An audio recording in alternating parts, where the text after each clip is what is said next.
Halo, jumpa kembali. Kali ini saya akan membahas materi kelas 12 ya, materi kelas 3 SMA.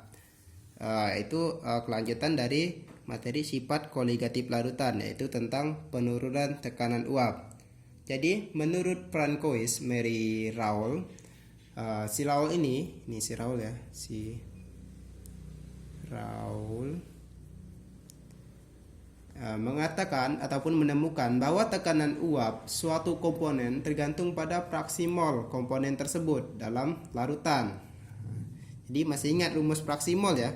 Jadi X sama dengan N misalnya kalau dia zat pelarutnya berarti Na ya. Jadi N zat telarut ataupun pelarut ya. Per ini kalau kita cari zat telarutnya, fraksi mol zat telarut, per N ZT zat telarut ya, ditambah N pelarut. Yang dimana kita tahu untuk mencari N yaitu menggunakan rumus massa per mR ataupun massa per massa molekul relatif. Jadi N sama dengan massa per mR. Jadi ini untuk yang fraksi mol zat telarut ya. Kalau fraksi mol pelarut, jadi XP sama dengan NP per NP tambah N zat telarut. Jadi cari N-nya sama dengan massa per mR. Ya. Jadi ini kalau dia untuk cari zat telarut, kalau ini untuk fraksi mol pelarut. Nah, coba perhatikan penurunan tekanan uap dilambangkan dengan delta P ya, delta P. Jadi penurunan tekanan uap merupakan selisih antara tekanan uap pelarut dengan tekanan uap larutan. Pelarut ya. Pelarut yaitu jumlahnya lebih banyak dibandingkan dengan zat telarut. Nah, jadi untuk persamaannya delta P sama dengan X terlarut. Ini untuk fraksi mol zat telarut ya. Jadi dia menggunakan X terlarut. Kalau dia untuk fraksi mol pelarut jadi X terlarut. Nah, ini menggunakan delta P X terlarut per X terlarut dikali P Raoul ya. P Raoul ya, Raoul ini yang menemukan penurunan tekanan uap.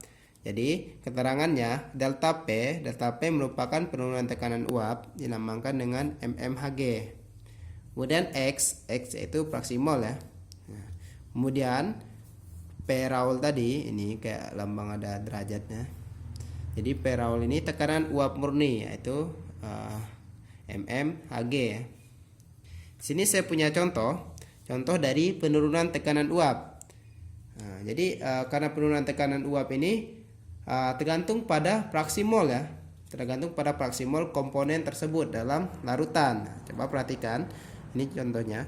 Sebanyak 46 gram gliserol, mR-nya 92, dicampur dengan 27 gram air, mR air 18. Jika tekanan uap air pada suhu 100 derajat Celcius sama dengan 30 mmHg, hitunglah penurunan tekanan uap larutan tersebut.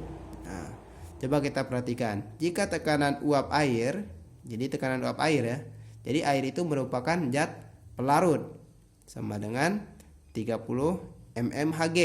Nah, kalau dia udah diketahui zat pelarutnya, berarti tinggal kita cari fraksi mol zat terlarut. Kalau di sini zat pelarutnya ataupun pelarutnya udah diketahui ya. Jadi kita tinggal cari yang zat terlarut.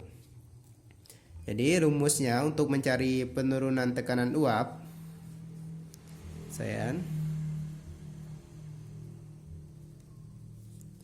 delta P sama dengan X, karena ini pelarutnya udah diketahui ya. Karena pelarutnya udah diketahui, berarti kita cari yang zat terlarut. X zat terlarut, jadi JT ya, dikali P Raoul. Jadi langkah pertama kita cari ininya dulu. Jadi cari yang fraksi mol zat larutnya. X ZT sama dengan NZT zat larut ya per NZT tambah N pelarut. Nah, coba perhatikan N ya, rumus N nya sama dengan massa per mR. Nih, coba kita cari. Di sini zat larutnya yaitu gliserol. Gliserol masanya 46. Jadi mR-nya 92. Ini per masih ya. NZT-nya 46 per 92 ditambah N pelarutnya air ya, yaitu sebanyak 27 gram. MR-nya 18, jadi 27 per 18.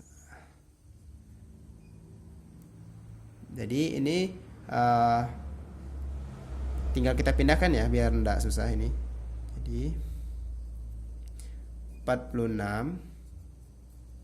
ini 46 per 92, kemudian 46 per ataupun dibagi 92 ditambah 27 per 18 dikali ini peraulnya ataupun tekanan uap murninya yaitu sebanyak 30 mmHg ya. Ini jika tekanan uap air, jadi ini tekanan uap murni ya, air itu uap murni, yaitu sebanyak 30 nih, 30.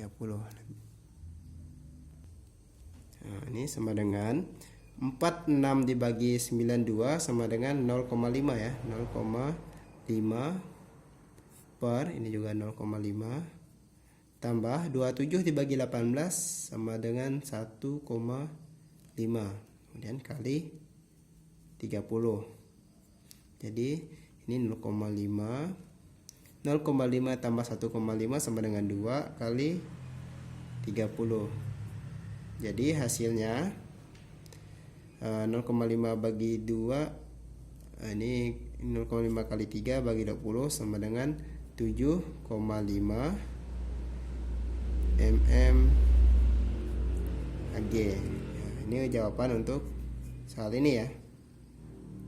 Semoga bisa dipahami. Untuk materi selanjutnya kita lanjutkan di penjelasan berikutnya.